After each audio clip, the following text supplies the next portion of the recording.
Good morning to all मित्रों। आज आपणे व्हीकल टेस्टिंग અને હોમોલોગેશન સબ્જેક્ટમાં ચેપ્ટર નંબર 4 માં કે જે વ્હીકલ પરફોર્મન્સ ટેસ્ટિંગ છે તેની અંદર આજનો ટોપિક જે છે સ્ટીયરિંગ ઇમ્પેક્ટ ટેસ્ટ ને how to measure the steering effort તેના વિશે ચર્ચા કરીશું। આ ચેપ્ટરનો છેલ્લો ટોપિક છે, તો સૌથી પહેલા આપણે ચર્ચા કરીએ steering impact test. To study a steering wheel impact test procedure that reflect the actual condition of the automobile accident in Japan, an analysis of this accident was carried out to determine how the injuries were inflicted by a steering wheel to driver head and face in the head-on collision, that is to state the regions of injury and type of injuries and the part of steering wheel responsible for the injuries।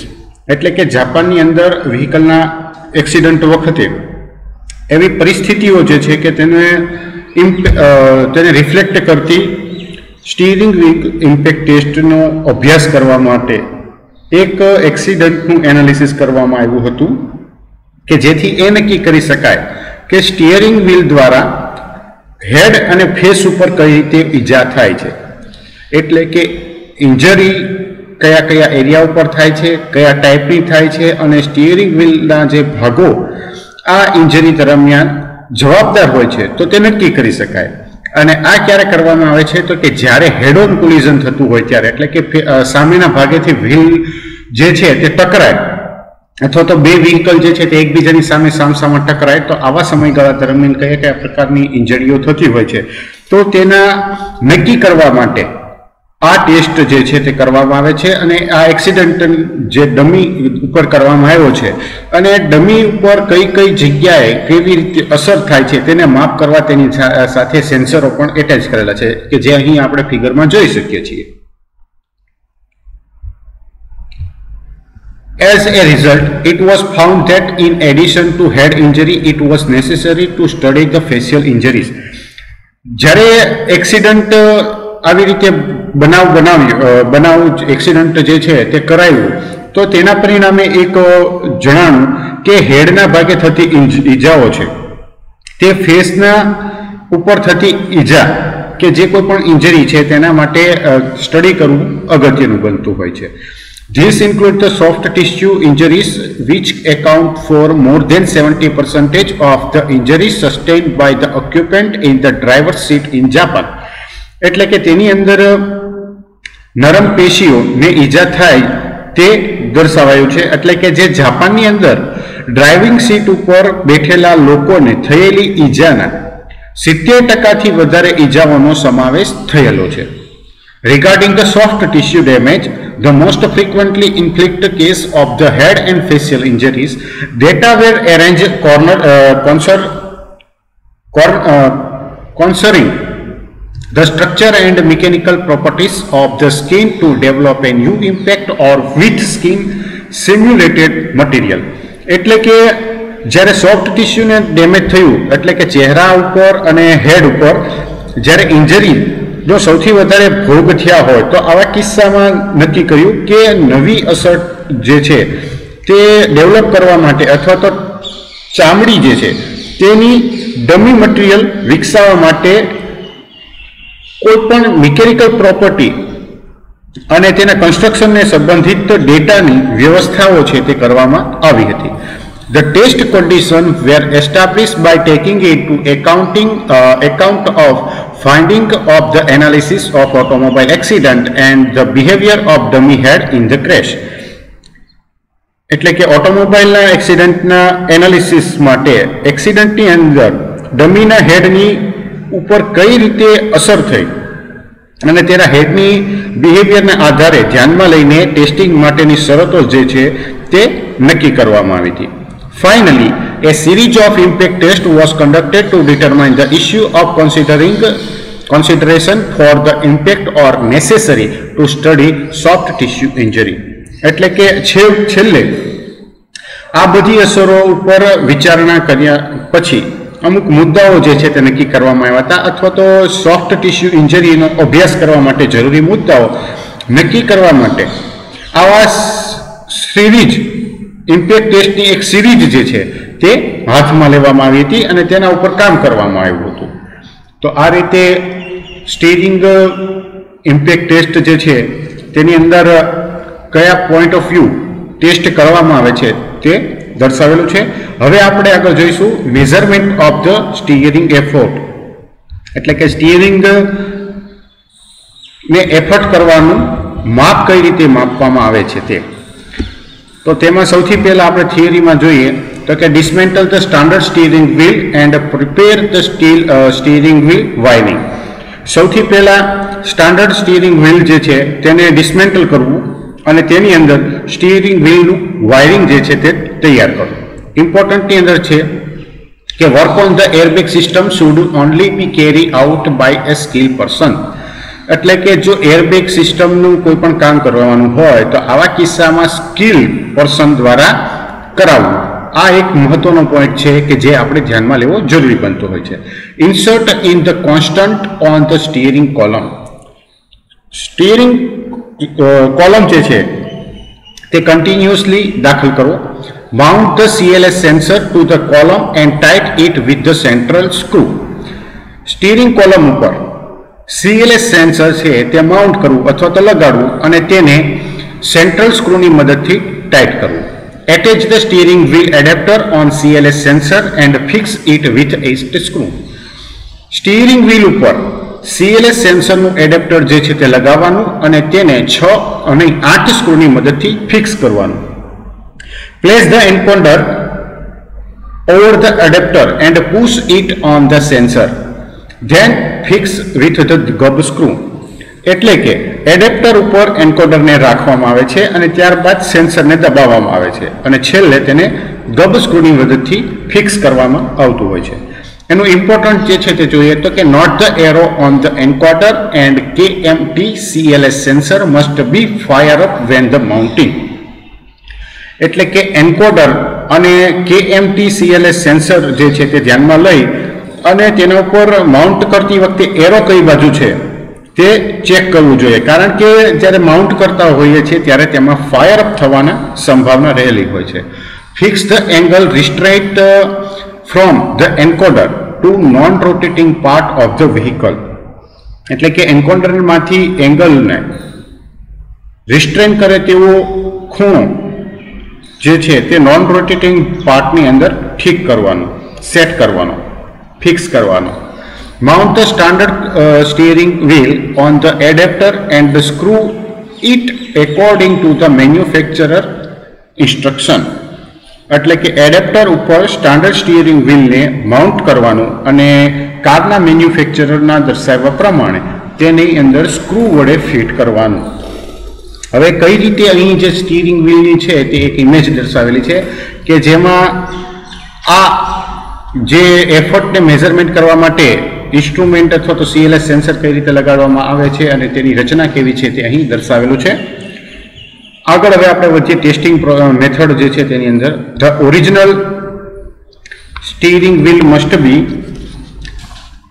dismounted and its cable connection must be unplugged. The best way to install the wiring of the steering wheel is solder cable adapter to transducer. એટલે કે original steering wheel જે છે તેને નીચે ઉતારી લેવામાં આવે છે અને તેના કેબલ કનેક્શનને અનપ્લગ કરવામાં આવે છે. સ્ટીયરિંગ વ્હીલના વાયરિંગને ઇન્સ્ટોલ કરવા માટેનો એક યોગ્ય વિકલ્પ છે કે જેની અંદર ટ્રાન્સડ્યુસરમાં સોલ્ડર કેબલ છે તેની મદદથી એડેપ્ટરને સોલ્ડર કરવું જરૂરી બનતું હોય છે. To maintain the complete function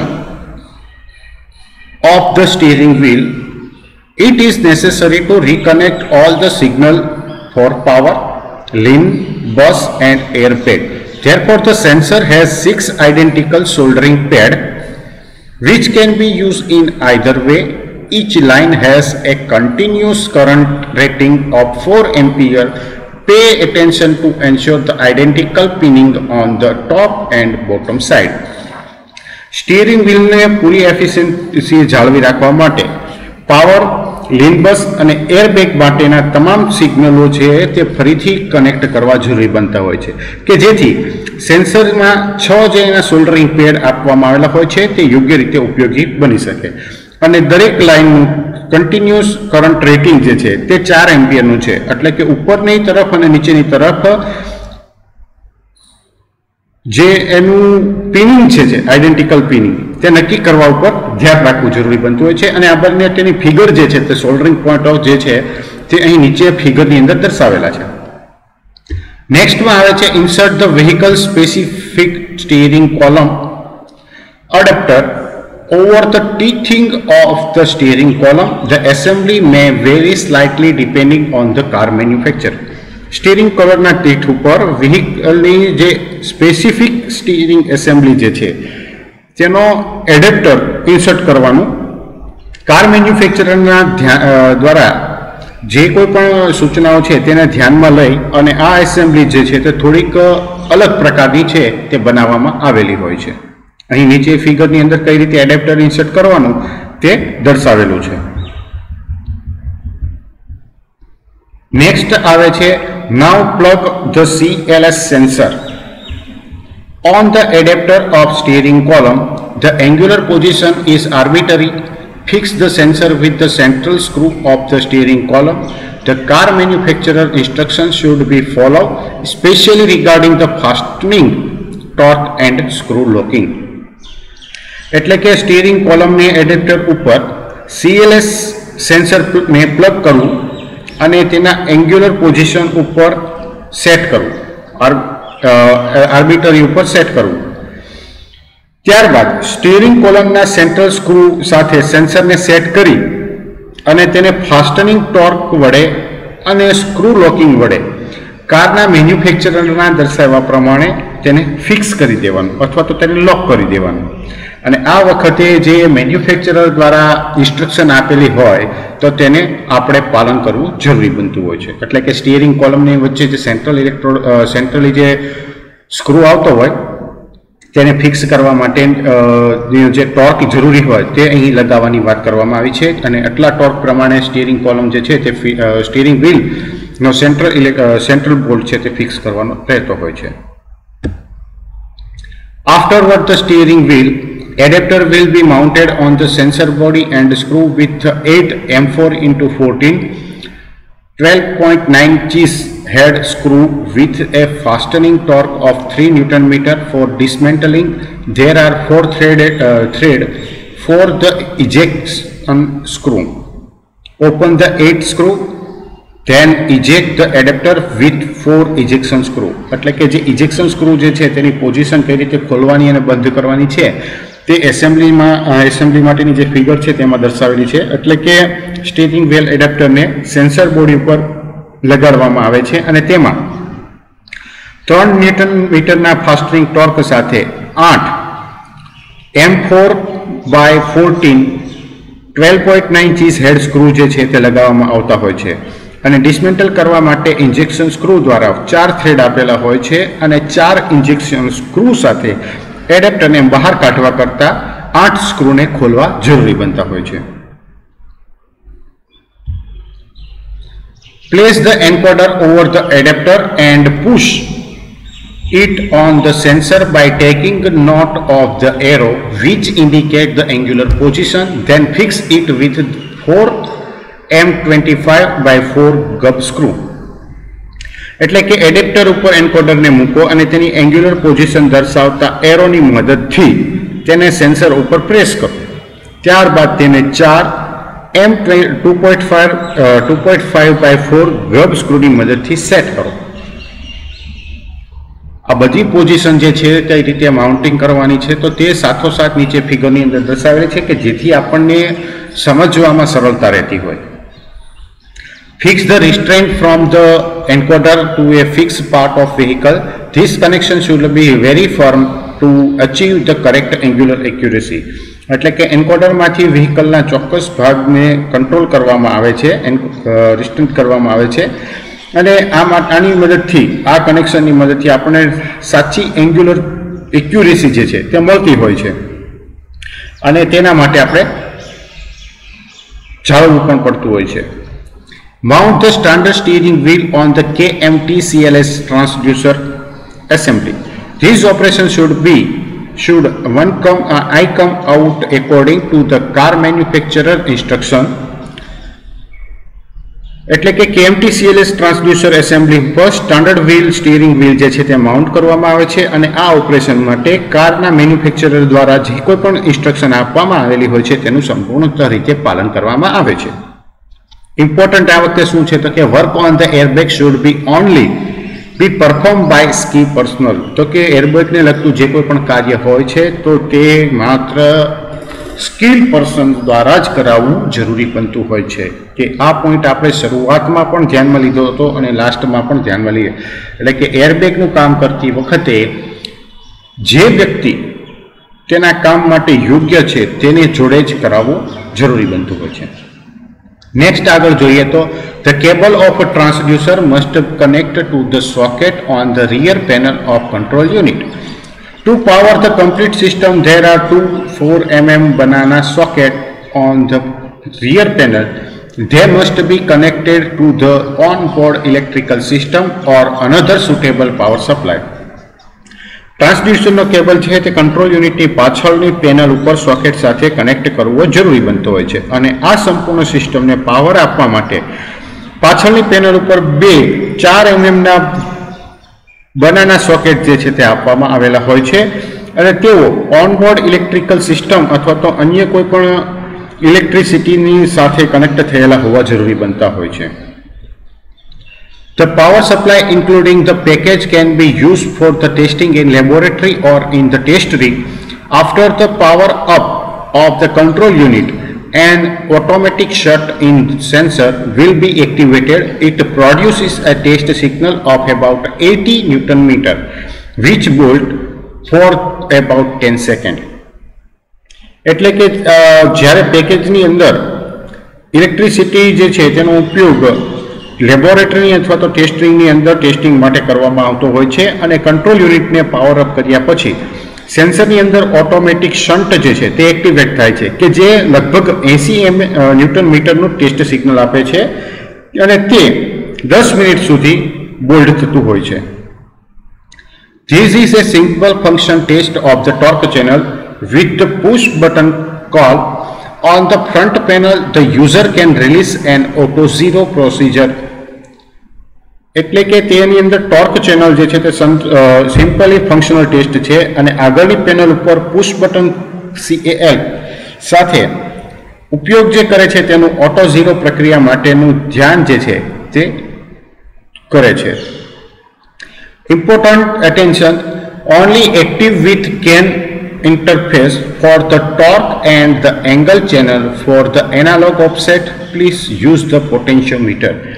torque અને એંગલ ચેનલના એનાલોગ ઓફસેટ માટે કેન ઇન્ટરફેસ સાથે પાવરફુલ પોટેન્શિયોમીટર જે છે તેનો ઉપયોગ કરવો જરૂરી બનતો હોય છે. તો આ રીતે મેઝરમેન્ટ જે છે સ્ટીયરિંગનું એરફ્લોનું એ કરવામાં આવતું હોય છે અને કઈ રીતે એ ડિસ્પ્લે યુનિટની અંદર તેના રીડિંગ દર્શાવે છે તે અહીંયા નીચે ફિગરની અંદર બતાવવામાં આવેલા છે. તો આજનો લેક્ચર સાથે આપણે વ્હીકલ ટેસ્ટિંગ અને હોમોલોગેશનની અંદર ચેપ્ટર નંબર 4 જે છે તે પૂરું કરીએ છીએ. હવે પછી નવું એક ચેપ્ટર શરૂ કરીશું.